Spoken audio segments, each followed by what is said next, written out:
ওরা প্রথমে আমাকে আমার পায়জামাটা এখান থেকে একবারে নিচ পর্যন্ত ছিঁড়ে ফেলছে। আপনাদের মাধ্যমে যে সামাজিক মাধ্যমে যে ভিডিওটি ছড়িয়ে পড়ছে সেখানে দেখবেন কোমর থেকে পর্যন্ত ছিঁড়া পায়জামাটা। আমার যে অবস্থান দাঁড়িয়েছে সেখানে আমি না পারবো মাদ্রাসায় চাকরি করতে, না পারবো একটা মসজিদে চাকরি করতে, কারণ সবার কাছে ভিডিওগুলো আছে। আমার নিজেরও লজ্জা লাগতেছে, ওদের কাছে লজ্জা লাগতেছে। ওরা আমাকে এই আধা ঘন্টার উপরে নাচাইছে। ভিডিওর মধ্যে দেখবেন আমি এক পর্যায়ে বলতেছি, ভাই আমি পারতেছি না। যখন আমার দশটা দশটি উঠতে পারতেছে না, তোরা পরে আমার ধরে টিপ দে 26/2/2026 অষ্টম রমজান আমার জীবনের একটা কালো অধ্যায়। গত 17 বছর জুলুম নির্যাতনের শিকার হয়েছি। জুলাইতে যাত্রাবাড়িতে একবার সম্মুখ সারিতে ছিলাম। সবাই আমাকে হুজুর ভাই বলে ডাকতো, স্লোগান মাস্টার বলে ডাকতো। আসসালামু আলাইকুম। শুরুতেই আপনাকে ঢাকা প্রেসের পক্ষ থেকে স্বাগত জানাচ্ছি। আজকের প্রোগ্রামে আসার মূল কারণটা কি? ধন্যবাদ ঢাকা প্রেসকে। ঢাকা প্রেসের জীবনের গল্প অনুষ্ঠানে সম্মানিত সঞ্চালক, দেশ বিদেশ থেকে যারা দেখতেছেন সবাইকে জানাচ্ছি ইসলামী সম্ভাষণে আসসালামু আলাইকুম রহমতুল্লাহ। আমি ফেনী থেকে এসেছি আমার জীবনের কিছু ঘটে যাওয়া তিক্ত গল্প মানুষকে শোনানোর জন্য। 26/2/2026 অষ্টম রমজান আমার জীবনের একটা কালো অধ্যায়। আমি প্রতিদিনের নিয়ে আমার ব্যবসা প্রতিষ্ঠানে ইফতার রেডি করতেছিলাম আমার কর্মচারীদেরকে নিয়ে। পরবর্তীতে আমি নিচে যাই প্রতিষ্ঠানে একটা কাজে। একদল সন্ত্রাসী যারা 23/10/2025 তারিখে আমার প্রতি হামলা করছিল। হামলার সুবাদে আমরা মামলা করছিলাম ফেনী কোর্টে। এই মামলাটা সিআইডিতে তদন্তাধীন। যদি সিআইডি অফিসার ওই মামলাটা তাড়াতাড়ি তদন্ত রিপোর্ট পেশ করতো তাহলে হয়তো এই হামলাটা হতো না। সন্ত্রাসীরা গোটা আমাকে ধরার পরে বলতেছি যে সিএনজি উঠানোর চেষ্টা করতেছে। গত 17 বছর জুলুম নির্যাতনের শিকার হয়েছি। জুলাইতে যাত্রাবাড়িতে একবার সম্মুখ সারিতে ছিলাম। সবাই আমাকে হুজুর ভাই বলে ডাকতো, স্লোগান মাস্টার বলে ডাকতো। তা আমি আমার প্রতিরোধ করার চেষ্টা করি ও 5-6 জনের সাথে। তার মধ্যে কাউসার, রেদওয়ান, আমজাদ, এরপরে রাকিব, এরা উল্লেখযোগ্য। ওরা যখন আমার দশটা দশটি উঠতে পারতেছে না, তোরা পরে আমার ধরে টিপ দে আঘাত করে। তা আমি যেহেতু আর ফাটতেছি না, আমি সিএনজিতে উঠার পরে আমি 4টার দিকে ঘটনা বিকাল। পরবর্তীতে আমাকে সিএনজি যে আমরা পা রাখি ওই জায়গায় রাখা হয়েছে। রাখার পরে ওরা এভাবে পা দিয়ে ধরছে, অস্ত্র দিয়ে আঘাত করতেছে।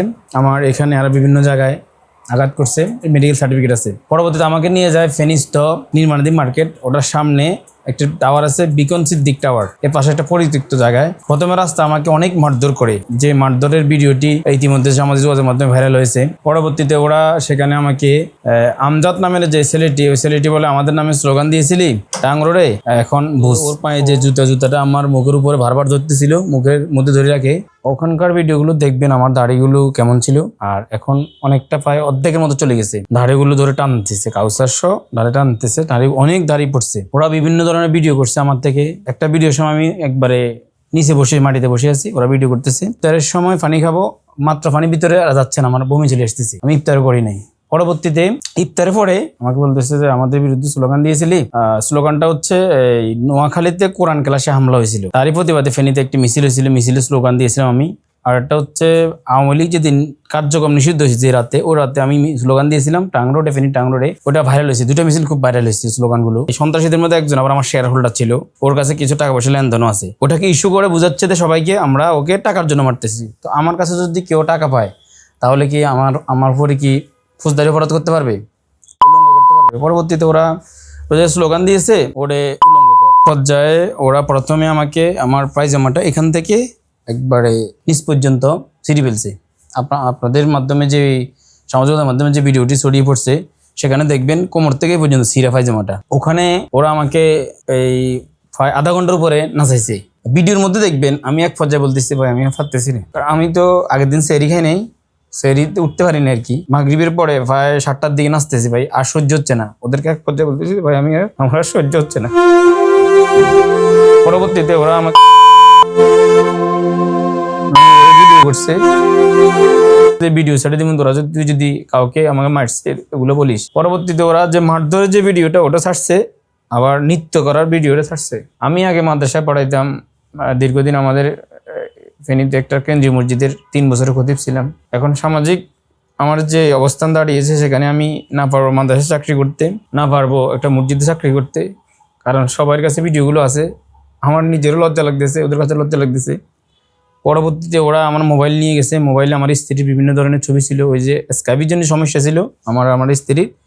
সেখানে আমি কিছু ছবি তুলছিলাম ডাক্তারকে দেখানোর জন্য। ডাক্তার কাছে গেলে তো আর সবকিছু দেখানো যায় না, ছবি তুলি নিতে বলে। মানে অশ্লীল ছবি ছিল? অশ্লীল ছবি বলতে এগুলা দেখার মতো না আর কি। অন্যরা ছবিগুলো ওরা নিয়ে গেছে। আমার মোবাইল ওদের কাছে ছিল প্রায় 4 ঘন্টা 5 ঘন্টা। মোবাইলে সকল ওদের আগের হামলা করছে, সে ভিডিওগুলো ডিলিট করছে। তারপরে মোবাইলে যা ছবি ছিল ওগুলো নিয়ে গেছে। বিভিন্ন আমার যে অ্যাপসগুলো আছে, মনে করেন উত্তরা ব্যাংকের অনলাইন অ্যাপস, এরপরে বিকাশ, সবগুলোর ওরা পাসওয়ার্ড নিছে। 9টার দিকে পুলিশ এসে আমাকে উদ্ধার করছে। পুলিশকে কল দিয়েছিল আমার ভাই, এক সাংবাদিক পুলিশকে কল দিয়েছে। পুলিশ আসি SI মোতাহের ভাই এসে উদ্ধার করে নিয়ে গেছে। এখানে সবচেয়ে এই মারাত্মক বিষয় হচ্ছে রাকিব নামে একটা ছেলে আছে নেশাগ্রস্ত, আপনাদের কাছে ছবি পাঠিয়েছি। ও মনে করেন আপনি হঠাৎ করে বসে আছেন, দূর থেকে এসে একটা লাথি মারে, হঠাৎ করে কিলঘুষি মারে। এরপরে কাউসার কিলঘুষি মারে, রেদওয়ান, রাজু, তারপরে তন্ময় দাস, আমজাদ, আব্দুল্লাহ নোমান, আরাফাতুল হক। আপনি হয়তো প্রশ্ন করতে পারবেন এই নামগুলো আপনি কেমনে জানলেন? 2 জনকে আমি চিনতাম, কিন্তু ওরা যখন ভিডিওগুলো ভাইরাল হচ্ছিল ওরা কমেন্টস করছিল ওখানে, তো আমি তো ওদের ছবি চিনি। যেহেতু 8 ঘন্টা একটা লোকের সাথে থাকলে ওদের ছবিগুলো আমার ফেসগুলো আমার ক্লিয়ার না, তো ওরা আমাকে হামলা করছে। একদল সন্ত্রাসী এদিকে আমাকে হামলা করছে, আরেক দল সন্ত্রাসী জাফর আহমদ, যিনি আমাদের MP ভাগিনা পরিচিত, কিন্তু ভাগিনা নয়, এই লোকটা আমার দোকানটা দখল করছে।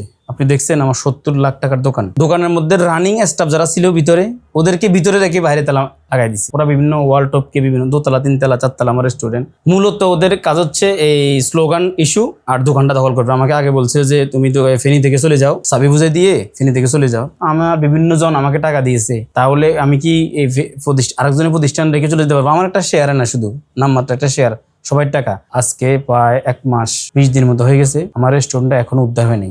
প্রথম মামলা করছি আমি, মামলাটা আছে CID-তে, দ্বিতীয় মামলাটা থানায় ফের নিছে, তৃতীয় যে মামলাটা রেস্টুরেন্ট উদ্ধারের মামলা সেটি এখন PVA-তে আছে। তো আমি বিভিন্ন মিডিয়া আপনাদের কাছে আসার একটাই কারণ, সেটা হচ্ছে আমি আমার দোকানটা আপনাদের কারণে, প্রশাসনের আন্তরিকতা দোকানটা উদ্ধার হবে, আমি এটা আশাবাদী। বাংলাদেশের প্রধানমন্ত্রী, স্বরাষ্ট্রমন্ত্রী, বাণিজ্য মন্ত্রী থেকে শুরু করে প্রধানমন্ত্রীর কার্যালয়, প্রধানমন্ত্রীর সচিবালয়, যত জায়গায় আছে আমি বিরোধী দলীয় প্রধান, NCP, খেলাফত মজলিস, খেলাফত আন্দোলন, এরপরে AB পার্টি, সবাই প্রধানদের কাছে আমি চিঠি পাঠিয়েছি, অভিযোগ পাঠিয়েছি। বিভিন্ন সংসদ সদস্য যারা আমাদেরকে চিনে তাকে পাঠিয়েছি। আমি এর একটি সুরাহ চাই। আমার দোকানটা শুধু উদ্ধার নয়, দোকান উদ্ধার পাশাপাশি আমি আমার পার্টনার পরিবারের নিরাপত্তা। এত বড় একটি ঘটনা করার পরে, যেখানে চেঙ্গিস খানে বড় তাকে হার মানায়, এত বড় ঘটনা করার পরে ওরা আমাকে আবার 2বার হামলা করছে। এই হামলার পরে একটা থানায়, একটা হচ্ছে কোর্টের নিচে, একদম কোর্টের নিচতলায়। মানে ওরা নিশ্চয়ই প্রভাবশালী এক মহল ওদেরকে শেল্টার দিচ্ছে, ওদেরকে সামনে রেখে পিছনে দরজা দিয়ে প্রভাবশালী একটা মল শেল্টার দিচ্ছে। এখন যারা প্রতিষ্ঠান আমাকে টাকা দিচ্ছে, ওরা আমার বিরুদ্ধে ফেসবুক পোস্ট করতেছে, আমাদের টাকা মার দিচ্ছে, আমাদের টাকা কই? কারণ আপনি আমাকে টাকা দিচ্ছেন রেস্টুরেন্ট কিনতে, তো এখন তো রেস্টুরেন্ট আমার কাছে নাই। আমি আমার রেস্টুরেন্টে উদ্ধার চাই, পাশাপাশি আমার এই জীবনের নিরাপত্তা চাই।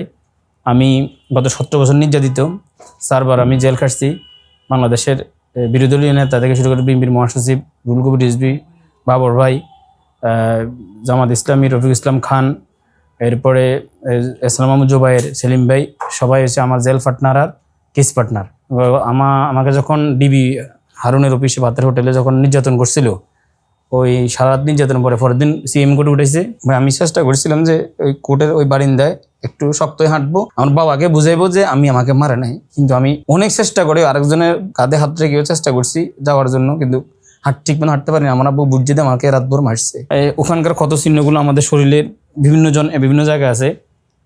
আমাদেরকে ডিবি অফিসে সারা রাত মারছে। পরবর্তীতে ফলটন থানায় আমাদেরকে রিমান্ডে আবেদন করে, 7 দিনের রিমান্ড মঞ্জুর করে। আমার আব্বার খেয়াল দেয় 1 রাতে এত মারছে, 7 দিন মনে আমার এটা বাঁচবে না। পরবর্তী আমার বাবা হার্ট অ্যাটাক করে মারা যায়। আমি জেল থেকে মুক্তি পেয়েছি জুন মাসের 7 তারিখ। এর মধ্যে জামাত ইসলামীর বর্তমান যিনি আমির, উনি আমাদের জেল পার্টনার ছিল। এবার গত সরকারের যিনি উপদেষ্টা ছিলেন আদিলুর রহমান অধিকারের সম্পাদক, উনি আমার জেল পার্টনার। সবাই আমাকে কারাগারের ভিতরে অনেক আদর করতো। আমার কাছে আশ্চর্য লাগতো, এতগুলো মানুষ আছে কারাগারে, আমরা কেন এত বেশি আদর করে। ওটা জুন মাসে যখন 4 তারিখে আমি কারাগার থেকে বেরিয়েছি, তখন শুনতে পেয়েছি আমার আব্বা মারা গেছে এপ্রিল মাসের 4 তারিখে, আরো 2 মাস আগে। ওনাদের সিদ্ধান্ত ছিল যে ওর বাপ মারা গেছে ওরে না শুনাইতে। তখন তার বয়স এত বেশি ছিল না, মাত্র অনার্স পড়বো ফার্স্ট ইয়ার, ফাজিল ফার্স্ট ইয়ার। মারার আগে ও কথা বলছে 2-3 মিনিট আগে, বলছে যে আমার শেষ ইচ্ছা, আমি ওরে কষ্ট করে পড়ালেখা করাইছি, আমার শেষ ইচ্ছা হচ্ছে ও আমার কবরে যেন মাটিতে আমার জানাজা যেন আমার জন্য ইমামতি করে। আমাদের বংশে কেউ মারা গেলে আমি ইমামতি করি। তখন কারাগার থেকে বের হলাম, তখন শুনতে পেলাম যে আব্বু হার্ট অ্যাটাকে মারা গেছে এপ্রিল মাসের 1 তারিখে। আমরা অ্যারেস্ট হই ফেব্রুয়ারি মাসের 13 তারিখে। দীর্ঘদিন হাসপাতালে ছিল হার্ট অ্যাটাকের পরেও।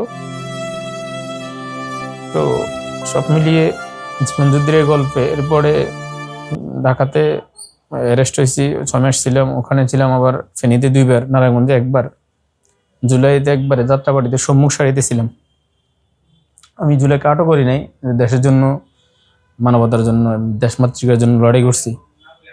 তো আমি কারো কাছে কোনো বেনিফিটও চাচ্ছি না, আমি শুধু চাচ্ছি যে আমার প্রতিষ্ঠানটা উদ্ধার হোক, আমার শেয়ার হোল্ডার, আমি সবার যেন নিরাপত্তা থাকে। কারণ আমি জানি এই যে শত্রুরা বা যারা সন্ত্রাসীরা, যারা প্রভাবশালী, যারা নেতৃত্ব দিচ্ছে, এরা অবশ্যই আমাকে একদম মেরে ফেলার হুমকি দিচ্ছে। আমার কাছে স্ক্রিনশট, অডিও, ভিডিও সব আছে। প্রশাসন যেন তাদের সুষ্ঠু তদন্তের মাধ্যমে রিপোর্টগুলো জমা দেয় আদালতকে। আর সবার কাছে একটাই দাবি, যেন আমাকে একটু সরকার যেন নিরাপত্তা দেয়।